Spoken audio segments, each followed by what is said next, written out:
بسم اللہ الرحمن الرحیم۔ السلام علیکم ناظرین، حکایت رومی میں اونٹ اور چوہے کی حکایت درج ہے۔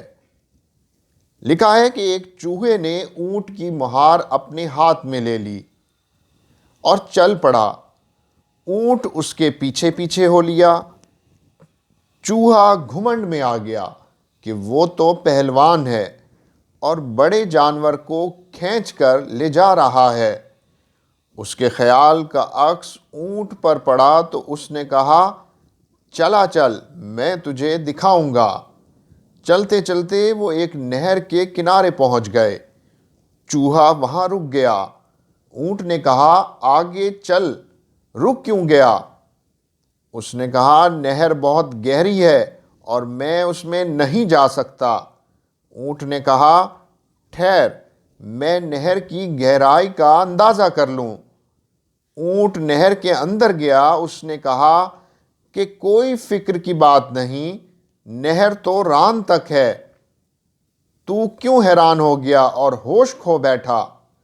چوہے نے کہا، یہ ران تیری ہے۔ اگر تیری ران تک ہے تو میرے سر سے کئی گز بلند پانی ہے۔ اونٹ نے کہا، پھر اپنے آپ کو چوہے تک محدود کر، اونٹ کے ساتھ بات نہ کر۔ اونٹ نے کہا، ہاں، میں تجھ جیسے لاکھوں کو اپنی پالان پر بٹھا کر ایسی نہریں پار کرا سکتا ہوں۔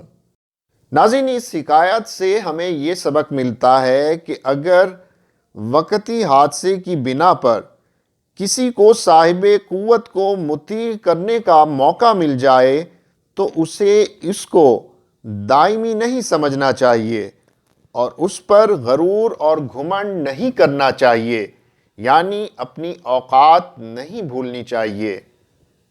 امید ہے آج کی حکایت آپ کو پسند آئی ہوگی۔ بہت شکریہ۔ السلام علیکم ورحمۃ اللہ۔